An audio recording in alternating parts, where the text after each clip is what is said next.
안녕하세요. 11월 16일 수요일 한동에서 만날 시간입니다. 오늘 우리가 함께 읽어볼 본문은 마가복음 6장 1절에서 13절 말씀입니다. 마가복음 6장 1절에서 13절 말씀입니다. 이 마가복음 6장 1절 13번 마가복음 6장 1절에서 13절을 한번 묵상을 하고 뭐라고 해야 되죠? 이 한동에서 만날을 들어주시면 더 좋을 것 같습니다. 오늘 본문은 1절에서 6절은 고향에 가셨는데 배척당하는 예수님의 모습을 보여주고 있습니다. 그리고 7절에서 13절은 제자들을 파송하고 복음이 전파되는 장면을 보여주고 있습니다. 그러니까 고향에서는 배척됐는데 그 고향 외의 지역에서는 복음이 날로날로 퍼져가는 그런 모습을 보여주고 있습니다. 그렇다면 고향에서는 왜 배척당하게 됐을까요? 이 기쁜 소식, 복음이라 이 기쁜 소식이 왜 고향에서는 기쁜 소식으로 존재하지 못하게 되었을까요? 그 부분을 오늘 3절에서 이야기해주고 있습니다. 6장 3절은 이렇게 이야기해요. 이 사람이 마리아의 아들 목수가 아니냐, 야고보와 요셉과 유다와 시몬의 형제가 아니냐, 그 누이들이 우리와 함께 여기 있지 아니하냐 하고 예수를 배척한지라. 즉 예수님의 목수의 아들이라는 거, 그리고 어쩌면 그 당시에 제가 알기로는 로마 군인에게 강간을 당해서 낳은 아이가 예수다라는 그런 소문이 있었다라고 들었던 걸로 기억이 해요. 예전에 무슨 다큐멘터리를 봤었는데 거기서 그런 얘기가 나오거든요. 그래서 그런 부분들, 그랬던 마리아, 그리고 그의 형제들이, 예수님 형제들이 아마 조금 그 지역에서 말썽꾸러기였나 봅니다. 그러니까 이 형제들 우리가 다 알지 않냐, 그 누이들도 우리가 알지 않냐. 근데 이 사람이 왜 이렇게 회당에서 이렇게 전하지? 그러듯하지만 아예 아닌 것 같아 라고 하는 그런 모습들을 보여주고 있죠. 그러면서 예수님을 배척했다라고 이야기합니다. 결국 예수님이라고 하는 분을 바라보기보다는 그 주변에 있는 것들을 통한 선입견이 예수님을 온전히 받아들이지 못하고 배척하게 되는 그런 원인이 되었다라고 오늘 성경은 이야기하고 있는 것 같습니다. 그렇다면 이 부분들을 생각해 본다면 우리도 우리의 삶 가운데 이런 선입견들을 갖고 있지는 않은지 한번 생각해 볼 필요가 있습니다. 음, 예를 들면 이런 게 있을 수 있을 거예요. 저는 이제 노래 듣는 거 좀 좋아하는 편이라서, 특히 이제 가요 듣는 거 되게 좋아했거든요. 그러면 이제 그런 게 있어요. 사람들 인식에 아이돌은 노래를 못 부른다.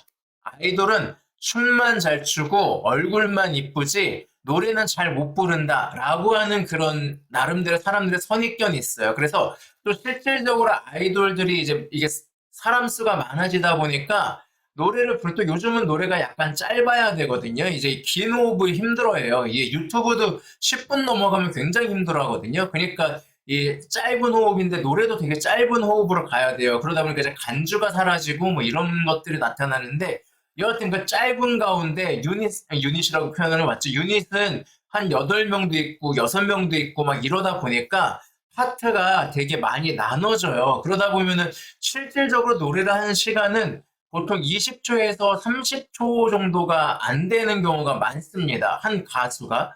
그러다 보니 아이돌들의 노래 실력이 별로다라고 생각하는 분들이 굉장히 많아요. 아이돌들은 노래를 못 부른다. 근데 이 선입견을 약간 깨졌던 게 뭐냐면 복면가왕이라는 프로였어요. 그 복면가왕이라는 프로에서 아이돌들이 의외로 노래를 되게 잘 부르는구나라는 것들을 알게 된 거예요, 사람들이. 그래서 야, 내가 기존에 옛날 가수들의 노래가 최고인 줄 알고 아이돌들 별거 아니라고 생각했는데 그게 아니었네라는 선입견이 깨어지는 것들을 보게 돼요. 그러니까 우리가 가지고 있던 선입견이죠. 또 나름대로 그런 선입견들 있잖아요. 옛날에는 여성들이 이렇게 짧은 치마 입으면 뭔가 문제 있는 여성인 것처럼 그렇게 했고요. 또 저번에도 얘기했지만 남자들도 뭐 이렇게 머리를 뭐 노랗게 염색한다든지 뭐 이러면은 굉장히 불량하게 보고 지금도 약간 그런 것 같습니다. 예를 들면 목사님들이 저는 목사님들 중에 머리 노랗게 물들이신 분들 좀 알거든요. 근데 교회에서 계속 머리 좀 어떻게 하라고 머리 좀 어떻게 하라고 그렇게 많이 하신대요. 그리고 또 제가 알던 한 목사님은 머리가 좀 되게 길었어요. 머리가 되게 길었는데 머리를 어느 날 되게 짧게 자르니까 담임 목사님이 되게 좋아하시더라고요. 아, 드디어 네가 단정해졌구나라고. 그러니까 이런 것들이 일종의 우리가 사람들을 향해서 가지고 있는 선입견인 것 같아요. 목사는 이래야 된다. 전도사는 이래야 된다. 여자는 이래야 된다. 남자는 이래야 된다. 근데 이 선입견들의 문제는 뭐냐면 그 사람을 온전하게 바라보지 못해요. 그 사람 온전히 바라보지 못하게 되기 때문에 그런 선입견 속으로 살고 있지 않나라는 생각을 한번 해봤습니다. 그리고 이 신앙에도 선입견이 있을 수 있어요. 예를 들면 나보다 신앙생활이 조금이었던 사람, 또 뭐 내가 교회를 더 오래 다녔어. 내가 신앙생활 더 길게 했어. 내가 기도 더 많이 했어. 내가 하나님을 더 많이 체험했어. 라고 생각하다 보면 그보다 못하다고 생각하는 사람들의 목소리에 귀를 기울이지 않을 수 있어요. 그 사람이 어떤 것들을 경험하고 아니면 나 이번에 성경 봤는데 이런 뜻인 것 같아 라고 이야기하는데 그것을 그냥 무시할 수도 있어요. 그런 게 왜 오느냐? 선입견 때문에 그래요. 그래서 우리가 그 선입견을 버리는 것들을 좀 가져야 되지 않을까라는 생각을 해봤습니다. 여러분, 하나님의 일하심은요, 누구를 통해서 일어날지 알 수 없습니다.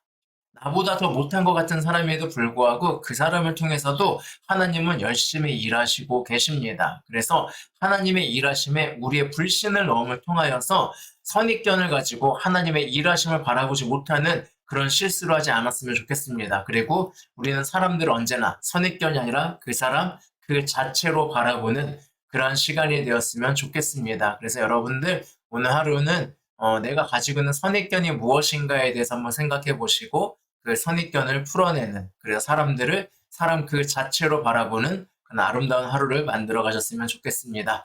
네, 오늘 하루도 행복하시기 바랍니다. 샬롬.